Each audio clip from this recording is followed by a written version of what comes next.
మీకు ఎంపీగా రంజిత్ రెడ్డి ఉండే. మరి ఆయన టైంలో ఎలా జరిగింది ఈ అభివృద్ధి?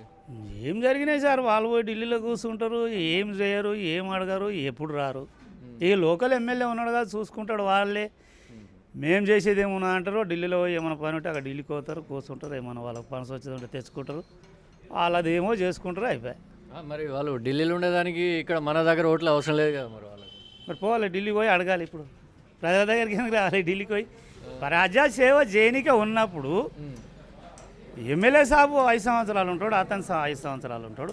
సంవత్సరంకి ఒక్కసారి అని వచ్చి ప్రజల ఇబ్బంది ఏంది, బాధ ఏంది, మంచిది ఏంది, చెడ్డది ఏంది అని వాళ్ళు అడగాలి, తిరగాలి, చేయాలి. చేస్తే బాగుంటుంది. అంటే ఇప్పటివరకు ఎంపీ మీ ఊరికి రాలేదు అసలు? రాలేదు. ఇది మొన్న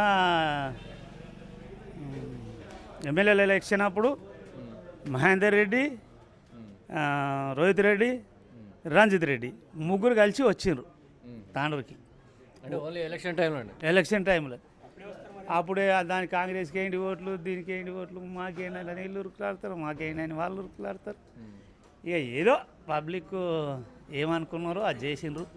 ఎవరెవరిని ఓడగొట్టాలనో ఓడగొట్టిండ్రు, ఎవరెవరిని గెలిపించాలనో గెలిపించిండ్రు. అయినా మరి రేవంత్ రెడ్డి కూడా ముఖ్యమంత్రిగా ఇప్పుడు అయ్యిండు, కానీ ఏదేదో చేస్తాయని వాగ్దానాలు చెప్పారు, కానీ ఇంతవరకు ఏం చేయలేరు. ఒక బస్సుకు తప్ప ఏం లేదు. 2 లక్షల రుణమాఫీ ముందు సంతకం, తొలి సంతకం అదే పెడతాడు. అది లేదు, ఇది లేదు, యాది లేదు. బ్యాంకులలో అప్పులేమో కుప్పలు కుప్పలు అయిపోయినాయి. బ్యాంకు వాళ్ళు ఏమో టైట్ చేస్తున్నారు. రుణమాఫీ ఏడ చేసిన రుణమాఫీ లేదు, రైతు బంధు లేదు, అవి లేవు. గ్యాస్ 500 అన్నారు, అది లేదు. మరి ఆడపిల్లలకు 2500 అన్నారు, రేషన్ కార్డుకి అది లేదు. ఏమీ లేదు.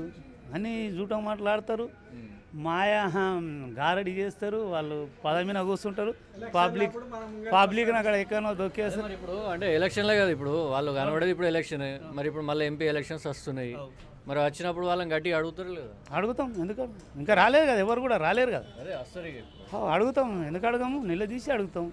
మీరు చెప్పిన వాగ్దానం ఏంది, మరి మీకు మళ్ళీ ఓట్లు ఎందుకు వేయాలి? అప్పుడు వేసినాము, రాజ్యం వచ్చింది మీకు. ఆ ముఖ్యమంత్రి పోయిండు, నీవు ముఖ్యమంత్రి పోయినావు, వాళ్ళని ఓడగొట్టినాం, మరి మిమ్మల్ని గెలిపించినాం. మరి మీకు ఏమేమో చేస్తామని వాగ్దానాలు చెప్పిండ్రు, మాట ఇచ్చిండ్రు. మరి చెప్పినవి ఒక్కటి కూడా చేయలేరు ఇంతవరకు. మరి మళ్ళీ మీకు ఓట్లు ఎందుకు వేయాలని అడుగుతాం. వచ్చి మీటింగ్ పెట్టి అడిగినప్పుడు వస్తాడు. ఎలక్షన్